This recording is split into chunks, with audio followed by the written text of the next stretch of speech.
రోజుల్లే కార్యక్రమం చేసే కార్యక్రమం చేస్తారు. చిలువలు పలువులుగా ఉన్నా లేకున్నా కథల మీద కథలు రాసి పేపర్లలో పెద్ద ఎత్తున ప్రింట్ చేసే కార్యక్రమం చేస్తారు. ఇని నాకు తెలిసి ప్రజలు కూడా దీన్ని న్యూస్ పేపర్లుగా ఎప్పుడు చూడరు అనుకుంటా. న్యూస్ పేపర్లుగా చూడరు. అది ముఖం నోరు తుడుచుకునేదానికి లేకుంటే ఇంకో దాన్ని తుడుచుకోవడానికో ఉపయోగిస్తారేమో కానీ దానికి కూడా పనికిరావు. ఎందుకంటే నల్లగా అవుతాయి తుడుచుకుంటే, ఆ ప్రింటింగ్ అంతా మ్యాటర్ అంతా. సో అదైనా తెలుసుకొనైనా వాళ్ళు మార్చుకోవాల్సిన అవసరం తప్పకుండా ఉంది. గతంలో ఈ పేపర్లు ఈ మీడియా ఇవన్నీ కూడా బాగా ఉండేవి. దాదాపు ఒక 15-20 ఏళ్ళ కిందటంతా. మళ్ళీ వీళ్ళకు కులం మీద ఇదో కానీ లేకుంటే అభిమానమో లేకపోతే మనుషుల పైన అభిమానమో ఏమో తెలియదు కానీ మొత్తం పైన వీళ్ళందరూ ఇదే కార్యక్రమం.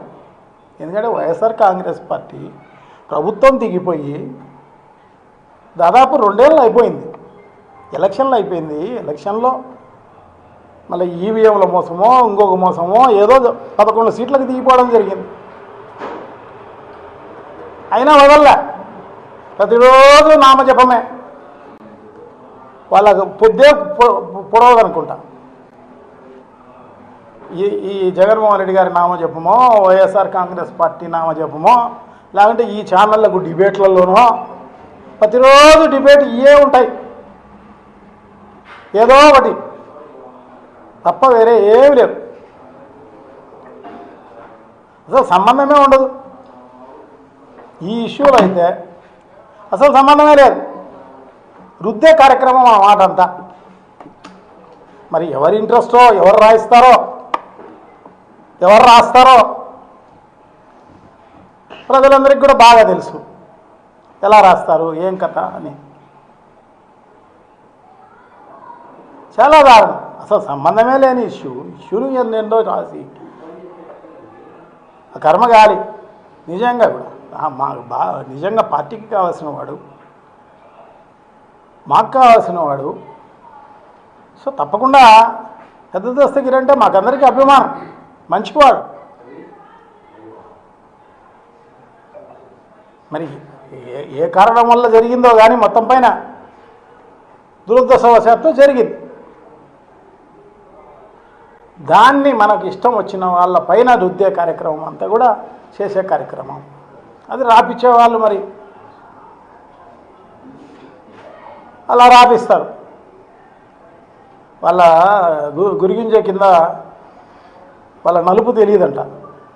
ఆ రకంగా వాళ్ళు రాస్తారు. వాళ్ళ ఊర్లలో కొన్ని 100 ఎకరాలు డీఫామ్లు ఆక్రమించుకొని దాని గురించి రాయరు.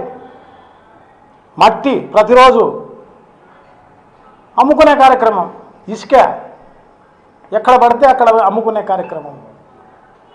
అవన్నీ ఏం రాయరు.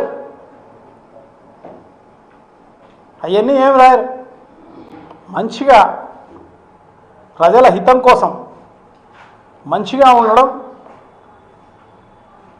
తప్పేమో. వాళ్ళ మాదిరి ఉండడం లేదనే వాళ్ళ ఉద్దేశం. సో దాన్ని అబద్ధాన్ని నిజంగా చేసే కార్యక్రమం అంతా కూడా పెద్ద ఎత్తున చేసే కార్యక్రమం అంతా కూడా జరుగుతున్న పరిస్థితి అన్నమాట. ఎక్కడ పడితే అక్కడ దురాక్రమం. ఇక్కడ రాపిచ్చే వాళ్ళే కాదు, త్రూఅవుట్ రాష్ట్రంలో ప్రతి నియోజకవర్గంలోనూ ఇదే జరుగుతోంది. దోచుకునే కార్యక్రమమే. అవి కానరావు ఈ పేపర్లకు, ఈ మీడియాలకు. ప్రతిరోజు కొన్ని కోట్ల రూపాయలు సంపాదించుకునే కార్యక్రమం జరుగుతోంది. ఈ నాయకులు అయితేనేమి, ప్రభుత్వం అయితేనేమి, ఎక్కడ పడితే అక్కడ, ఎక్కడ అవకాశం ఉంటే అక్కడ దోచుకునే కార్యక్రమం జరుగుతోంది. దానిల గురించి రాయరు, మంచి గురించి రాయరు.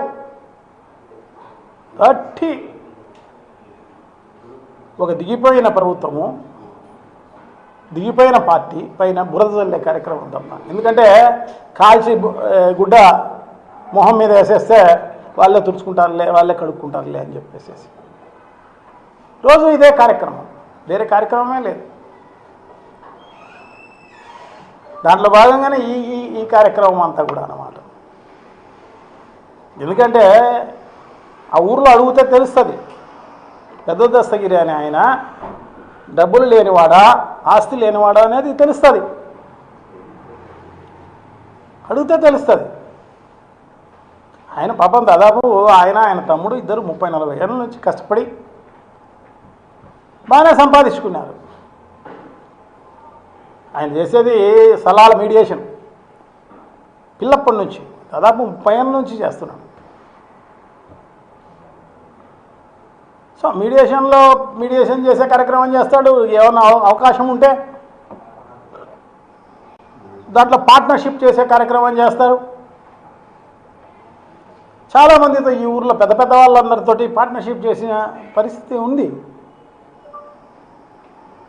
దాంట్లో భాగంగానే ఈ లక్ష్మీ పద్మావతి కన్స్ట్రక్షన్స్ పేరుతోటి పార్ట్నర్షిప్ ఫర్మ్ అది. దాదాపు 6 మంది దాంట్లో పార్ట్నర్స్.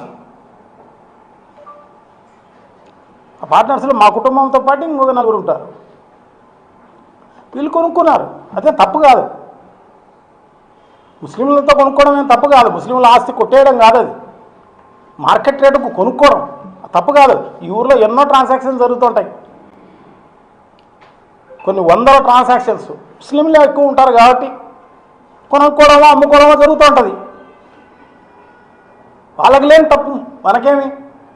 వాళ్ళది ఏదన్నా వాళ్ళకి అలాటెడ్ స్థలమో, వాళ్ళ కాలేజీకి గవర్నమెంట్ అలాట్ చేసిన స్థలం ఏదైనా కొనుక్కోవడమో అలా చేస్తే తప్పేమో.